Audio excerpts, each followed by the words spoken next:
दोस्तों अभी हम लोग आ चुके हैं बिल्कुल हमारे नॉर्मल स्क्रीन के ऊपर। एंड दोस्तों यहाँ पे हम लोग बात करने वाले एक बहुत ही इंपॉर्टेंट टॉपिक के बारे में, जो कि रिसेंटली अभी चल ही रहा है एंड इससे रिलेटेड बहुत सारे डाउट्स यहाँ पे आते रहते हैं। तो ज़रूर इस वीडियो को कम्प्लीटली देख लेना, क्योंकि ये जो चीज़ें हैं ना दोस्तों, इस वीडियो में जो मैं आप लोगों को बताने वाला हूँ, ये आपको आगे भी काम आने वाली है। ये कोई वन टाइम वीडियो नहीं है कि अभी देख लिया और काम हो गया करके, ठीक है। तो कौन सी चीज़ की बात होने वाली है? वही इजराइल की अगर हम लोग बात करें, जो ये वॉर यहाँ पे चल रहा है, इजराइल ने आज के दिन भी यहाँ पे बता दिया कि कितना ज़बरदस्त वो पैसा यहाँ पे रेडी रख चुके हैं कि कंप्लीट इस वॉर को आगे लेके जाने के लिए एंड एनिमी को पूरी तरीके से ख़त्म करने की वो कोशिश करेंगे। तो ये लंबा चलने वाला है। तो इस चीज़ के चलते सबसे ज़्यादा कमेंट में यही सवाल पूछे जाते हैं, तो क्या इसके चलते बाज़ार क्रैश होगा, क्या बाज़ार ख़त्म होगा? देखिए दोस्तों, एक बात तो मैं आप लोगों को कह सकता हूँ कि मतलब अगर आप ये पूछोगे क्या बाज़ार क्रैश होगा क्या, तो कौन कौन सी खबरें कैसे कैसे निकल कर आती है, ठीक है, उसके हिसाब से हम लोग को चीज़ें देखनी यहाँ पे पड़ती है, ठीक है। बट मैं आपको एक गारंटी दे सकता हूँ। कौन सी? क्या बाजार खत्म नहीं होगा। खत्म होना मतलब क्या कि जो बिगनर होते हैं यूजुअली उनमें एक क्लैरिटी कम होती है। किस चीज़ की क्लैरिटी? उनको ऐसा लगता है कि ऐसी अगर कोई घटनाएं हो जाती है तो निफ्टी या फिर सेंसेक्स हो जाएगा इज इक्वल टू जीरो। अरे भाई, आज तक लाइफ में कभी जीरो नहीं हुआ है।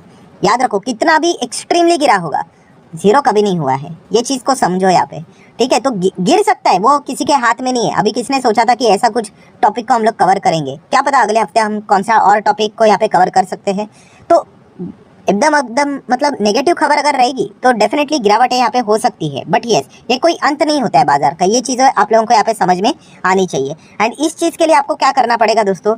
इतिहास में जाना पड़ेगा। इतिहास में जाना पड़ेगा मतलब क्या कि देखिए, जो ये घटनाएं होती है ना इस प्रकार की, कि वॉर यहाँ पे हो रहा है करके, तो इस प्रकार की चीज़ें इसके पहले भी हो चुकी है। तो तभी बाजार ने कैसे रिएक्शन दिया था उसको स्टडी कर लेना, तो आपको बहुत कुछ चीज़ें यहाँ पे सीखने को मिल जाएगी। आपको याद होगा कि कोविड यहाँ पे अभी 2020 की हम लोग बात करें, कोविड जैसा वायरस यहाँ पे आया था, लॉकडाउन लगा था, कैसे हालत थी आपको पता है। मार्केट में क्या गिरावटें चल रही थी, मार्केट में लोअर सर्किट लगते थे दोस्तों। 1 घंटे के अंदर बाजार ही बंद पूरे दिन भर के लिए, ठीक है। इतनी खराब हालत हुई थी। तो आपको याद होगा, मैंने इसके ऊपर भी वीडियो बनाया था कि भाई इतिहास में एक कोविड जैसा जो वायरस है वो हमारे एक्सपीरियंस के लिए, आपके एक्सपीरियंस के लिए फर्स्ट टाइम हो सकता है। इतिहास में इस प्रकार के बहुत सारे वायरसेस आ चुके हैं और इससे भी खतरनाक वायरस थे और इससे भी खतरनाक बाजार में गिरावटें हो चुकी थी। बट क्या उसके चलते बाजार खत्म हुए थे, क्लोज हुए थे? तो उसके ऊपर मैंने डिटेल में वीडियो बनाया था, आपको याद ही होगा। ब्लूमबर्ग का आर्टिकल था और वो वाला वीडियो जिसने देखा होगा उसको पता ही है कि मैंने आप लोगों को कहा था कि बाजार आने वाले समय में डबल यहाँ पे होने वाला है। बट तभी की हालत बहुत ही गंभीर चल रही थी, ठीक है। निफ्टी 10,000, 9,000, 8,000, 7,500 के करीब गया था। सो आप पुराना वाला वीडियो देख लेना, मैं लिंक ऊपर आई बटन पे दे देता हूँ। तभी की हालत क्या चल रही थी आपको समझ में आ जाएगा।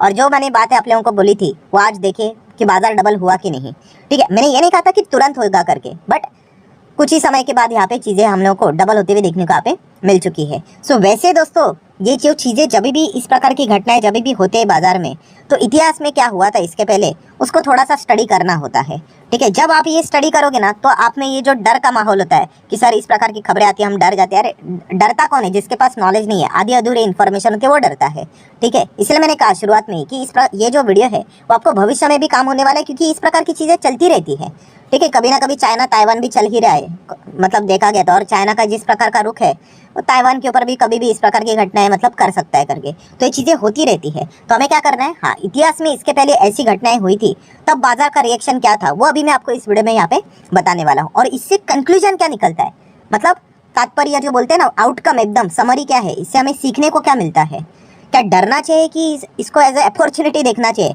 वो आपको समझ में आ जाएगा। तो चलिए कुछ आपको इतिहास के कुछ ऐसे वॉर बताना चाहूँगा, गल्फ वॉर, ठीक है। एकदम ज़्यादा डिटेल में नहीं जाना है हम लोगों को। कोई यहाँ पे जैसे पता है सिविल एग्जामिनेशन की कोई तैयारी नहीं करनी, यूपीएससी नहीं देनी है।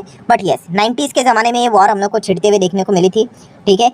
एंड ये वॉर देखा गया अच्छी खासी यहाँ पे चली थी और इसका भी इम्पैक्ट बाजार के ऊपर ज़बरदस्त गिरा था। बट मार्केट गिरने के बाद वापस रिकवर हुआ, डेफिनेटली रिकवर हुआ। कितना हुआ पता है? 11% से भी ज़्यादा। इतना फास्ट रिकवर हम लोग को होते हुए देखने को मिला। मतलब बताओ, क्या वॉर के चलते गिरा था? हाँ गिरा था, गिरेगा ना। वॉर थोड़ी ना कोई सेलिब्रेट करेगा। ऑयल बिल जैसी चीज़ें हम लोग को ऊपर जाते हुए देखने को मिल जाती है, इकोनॉमी के ऊपर नेगेटिव इम्पैक्ट आता है। बट मार्केट खत्म हुआ क्या? नहीं। कुछ समय के बाद सेंसेक्स 11% भाग गया। तो ये पुरानी वॉर है 90s के ज़माने में, तो तभी निफ्टी की शुरुआत यहाँ पे नहीं हुई थी, निफ्टी बाद में यहाँ पे आया था। इसलिए सेंसेक्स के हिसाब से हम लोग बात कर रहे हैं। देन ये जो पैलेस्टाइन इजराइल की जो लड़ाई है, ये कोई नई लड़ाई नहीं, इसके पहले भी हम लोगों ने बहुत बार देख चुका है, ठीक है। 14 में देखी थी, उसके बाद 2 साल के बाद देखी थी, उसके और 2-3 साल के बाद देखी थी। ऐसी ब्रूटल लड़ाई यहाँ पे चलती थी। हाँ, इस वक्त की देखा गया तो इजराइल का स्टेटमेंट थोड़ा सा ज़्यादा ही हम लोग को सख्त देखने को मिल रहा है कि मतलब बहुत ही ज़्यादा वो डीप एक्शन लेंगे करके, देख लेते कितना डीप एक्शन लेते। बट इस प्रकार की घटना इसके पहले भी हो चुकी है एंड इसके चलते बाजार क्रैश भी हुआ था। सेम यही पैलेस्टाइन एंड यहाँ पे इसराइल की अगर हम लोग बात करें तो हुआ था इसके पहले भी। बट उसके बाद बाजार ने ज़बरदस्त रिकवरी दिखाई थी, 20% की रिकवरी दिखाई थी। एक बार हुआ था तो 5% की रिकवरी थी। बट बताने का मकसद क्या है कि ऐसी घटनाएं इतिहास में हो चुकी है। देन अगर ऐसे ही एग्जाम्पल को आगे बढ़ाना है तो आपको पता है इराक का वॉर जो हम लोगों ने देखा था, ठीक है, बहुत ही लंबी लंबी चीज़ें हम लोग को चलते हुए देखने को मिली थी। सद्दाम हुसैन, आप सभी लोगों को पता ही होगा, वो सारी चीज़ें देखने को मिली थी, ठीक है। उस वक्त भी डिस्टर्बेंस यहाँ पे चल ही रहा था, आप सभी लोगों को पता ही होगा क्रूड ऑयल की हालत कैसे यहाँ पे हुई थी। तो ये सारी चीज़ें चलती रहती, बट क्या उससे भी बाजार खत्म हुआ था? नहीं, गिरावट जरूर हुई थी बट वापस कम बैक यहाँ पे हुआ था। देन अगर हम लोग बात करें सितंबर 11 अटैक, तो आपको पता ही है कौन सा, 9/11 की अगर हम लोग बात करें, वर्ल्ड ट्रेड सेंटर के ऊपर भी यहाँ पे अटैक हुआ था, उसी की बात हम लोग कर रहे हैं। तभी अमेरिकन बाजार की भी हालत बहुत खराब हुई थी। जैसे कि मैंने आपको बताया था कि अमेरिकन बाजार को बंद किया गया था और जैसे ही ओपन हुआ बहुत ज़बरदस्त गिरावट हुई थी, आई गेस 6-7% तो गिरावट हो ही गई थी, ठीक है। तो पैनिक तो ज़रूर यहाँ पे मचा था, बट अल्टीमेटली अगर देखा गया दोस्तों, ये जो सारी चीज़ें मैं बता रहा हूँ आपका, इसका आउटकम क्या निकल रहा है? अगर आप डाउ जोन्स को भी देखोगे, ठीक है, इसका आउटकम क्या निकलता है कि हाँ, शॉर्ट टर्म में बाजार गिरता ज़रूर है, इसको मैं डिनाई नहीं कर रहा हूँ, ठीक है, वो हमारे कंट्रोल में भी नहीं है। बट लॉन्ग टर्म की बात करें तो यस, रिकवरी हो जाती है, ठीक है। यही इसका मेन आउटकम है दोस्तों। अगर हम अमेरिकन बाजार की बात करें या फिर आप चाहो तो निफ्टी की बात करें, आप चाहो तो सेंसेक्स की बात करो, ठीक है, सेम वही चीज़ है। बहुत सारे हम लोगों ने कितनी सारी चीज़ें देखी है, देखिए अप्स एंड डाउन सब जगह पे होंगे, ऐसी बात यहाँ पे नहीं है। प्रॉब्लम क्या होता है कि एक जो बिगनर होता है, ये मैं बिगनर बार बार क्यों बोलता हूँ, क्योंकि जो वेल एक्सपीरियंस इन्वेस्टर है, ठीक है, वो इन चीज़ों से डरता नहीं। हाँ, बुरा तो लगता है कि पोर्टफोलियो नीचे जाता है, माइनस में कुछ एक और नई खबर मिल गई, अनसर्टिनिटी है, क्या पता और कौन सी नेगेटिव न्यूज़ आ जाए, इसके चलते और नीचे जाएगा करके बुरा तो लगता है। हाँ, बट ये कोई दी एंड नहीं होता है।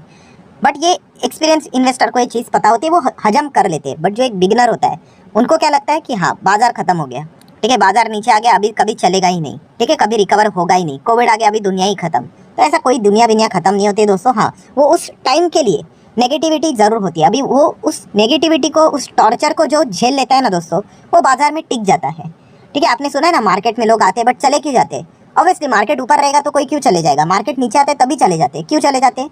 क्योंकि क्लैरिटी नहीं होती है, वो इन चीज़ों को पढ़ते नहीं है। इतिहास में इसके पहले इतनी घटनाएं हो चुकी है जिसके चलते बाजार गिरता ज़रूर है, बट वो शॉर्ट टर्म के लिए होता है। लॉन्ग टर्म में रिकवरी होके अच्छी तेज़ी बनती है, रिटर्न्स बनते हैं, ठीक है। तो ये इसका पीछे का अगर मैं यहाँ पे बात करूँ तो क्या समझ में आता है हम लोगों के लिए? सबसे बड़ा कंक्लूजन है, क्या कंक्लूजन समझ में आया कि शॉर्ट टर्म में हो सकता है दिक्कत है, किसी को भी नहीं पता है और क्या क्या खबरें निकल के आएगी, कितनी भी गिरावटें यहाँ पे हो सकती है, वो हम लोग कैलकुलेट नहीं कर सकते, ठीक है। ये बॉटम भी हो सकता है या फिर ये यहाँ से और भी गिरावट हो सकती है। बट एक बात हमें पता है, कौन सी? यस, रिकवरी ज़रूर होगी, बाजार जाएगा तो ऊपर।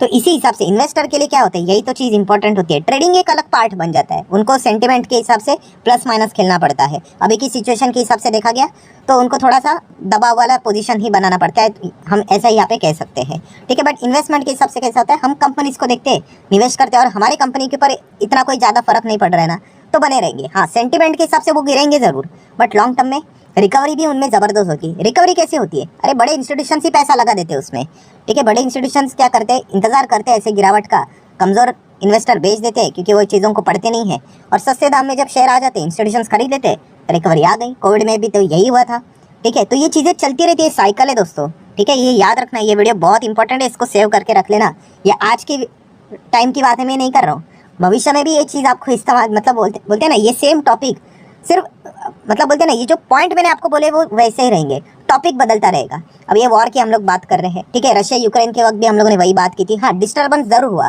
बट बाजार क्या खत्म हुआ क्या? आज देखिए स्टॉक टॉप लेवल, अच्छे कंपनीज में जाओगे तो अच्छे रिटर्न्स बनेंगी, ठीक है। इसके पहले भी कोविड में भी वैसे ही कुछ हुआ था, बाद में रिकवरी आई कि नहीं, ठीक है। तो वैसे ही आगे भविष्य में भी कुछ ना कुछ ऐसा होते ही रहने वाला है। बट अल्टीमेटली क्या होगा, हाँ, शॉर्ट टर्म में बाजार गिरेगा, शॉर्ट टर्म में पैनिक रहेगा, बट लॉन्ग टर्म में सारी चीज़ें हजम हो जाती है। तो ये पॉइंट हम लोग को समझ में आ जाता है। इसका अर्थ क्या है कि अगर आप एक लॉन्ग टर्म इन्वेस्टर हो, आप बने रहते हो अच्छे कंपनी में, आप जाओगे आलतू फालतू स्टॉक में तो फिर कोई फायदा नहीं। अच्छे स्टॉक अगर आपके पास है और अगर आप बने रहते हो तो आपका रिटर्न यहाँ पे बनना तय रहता है, ठीक है। तो ये इसके पीछे का एकदम फाइनल कंक्लूजन हम लोग को समझ में आ जाता है। तो ये शॉर्ट टर्म में इस चीज़ों का आप एज अ गिरावट भी इस्तेमाल यहाँ पे कर सकते हैं इन्वेस्टमेंट के हिसाब से। कोई रिकमेंडेशन नहीं, बट सिर्फ आपको बता रहा हूँ, ठीक है। एंड उसी के साथ साथ अगर आप लंबी अवधि में बने रहोगे तो आपको अच्छे खासे रिटर्न तो यहाँ पे मिल ही जाएगी। कोई भी अच्छा स्टॉक उठाकर देख लेना, 5 साल में आपको 200-300% अगर रिटर्न दिखा रहा है तो ऐसे मक्खन की तरह नहीं है, वो मल्टीपल टाइम 30%, 40%, 20%, 10% ऐसे मल्टीपल टाइम गिर गिर के जाता है। ठीक है, वो गिरता क्यों है? इसके बीच में ऐसी ही खबरें यहाँ पे आती रहती है, तो वो गिरावट आपको क्या देती है? एक अपॉर्चुनिटी क्रिएट करके दे देती है। तो याद रखना दोस्तों, अभी तक जितने भी यहाँ पे इस प्रकार के वॉर वाली चीज़ें हुई है, हमारे मार्केट के हिसाब से अगर मैं बात करूँ तो यस, एक बहुत अच्छी खासी अपॉर्चुनिटी आप लोगों के लिए क्रिएट करके यहाँ पे दी जा चुकी है। जो हिम्मत करके अच्छे स्टॉक को उस वक्त पे पिक कर लेता है उसको फायदा हो जाता है।